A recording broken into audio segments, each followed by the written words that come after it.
What's up guys, James Paddock here. So, what's been going on with me? Well, I'm on half-term break at the moment, which means I should be revising for my upcoming music technology exam, but I'm needlessly messing around with video diaries that probably no one cares about. Aren't I an awesome student? In all seriousness, after my Muztech exam, I'm done with my education, so I'm gonna have to find something else to do with my life. To distract myself from the tedium of solitude, I've been trying to get myself into the mood for music lately, so I've been trying to learn how to play Beethoven's Moonlight Sonata.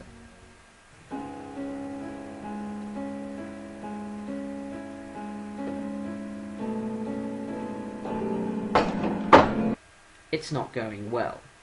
I'm going to have to solidly focus on expanding my music knowledge, so I recently went out to HMV and bought myself a few albums. I got Chase and Status, More Than a Lot, Muse, The Resistance, and Drum and Bass Arena Evolution. And I'm a bit of a D&B nut, so getting this album was a massive pipeline for me. Talking of genres, there's this genre called dubstep, and I'm sure a few of you are familiar with it because it's an immensely popular party genre, but dubstep itself has always mystified me. It's a little like drum and bass in that it sticks to just one tempo and one drum pattern, but by far and wide, dubstep is a more extreme genre than D&B. It ranges from serene and liquidy to face-meltingly explosive. So let's take two artists, just as examples. I'm sure there are better ones than these, but here's Grifter.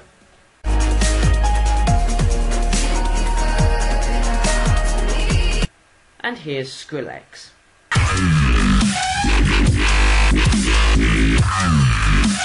They're different, aren't they?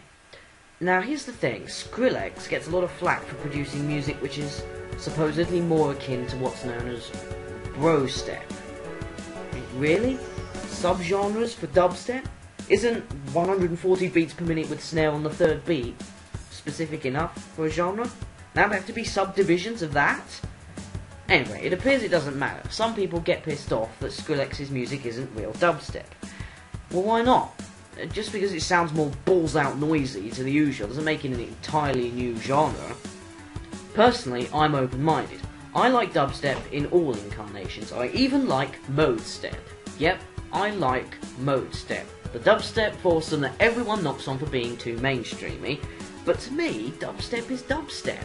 So what if it's different? It's clearly working. So why is there such puritanism in this genre? How's it gauged? Is there a numbered scale that I'm not aware of that's used to judge how mainstreamy or bro-steppy something is? Is it like a universal indicator scale or a Dulux colour chart? What's going on? And personally, I think that the world of music would be a far better place if we just did away with genres completely. I mean, the genres themselves are getting tighter and tighter. I think they're actually heading towards a singularity if they get any more specific.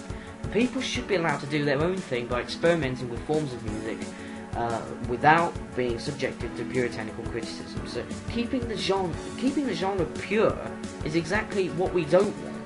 It stops music evolving and becoming broader. It'd be boring if all dubstep sounded the same.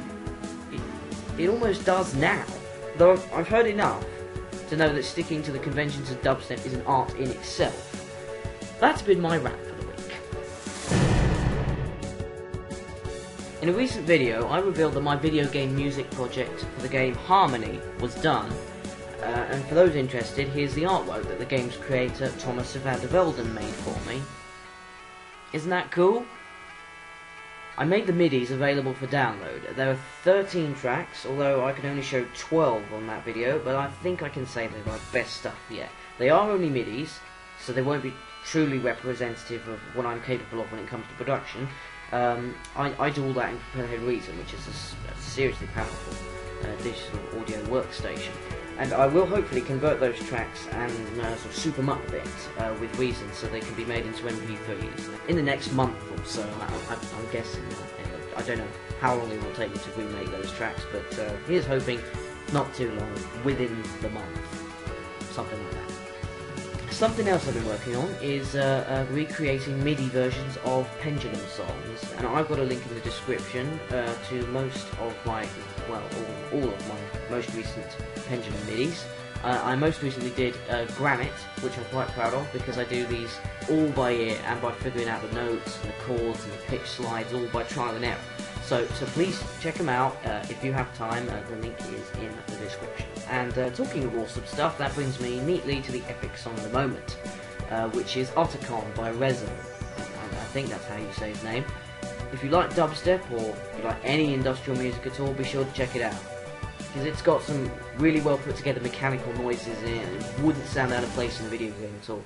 And Reso is a mean dubstep machine anyway. You should really check out as much of his stuff as possible. So that's it. That's been my vlog entry for the week. I will see you all later.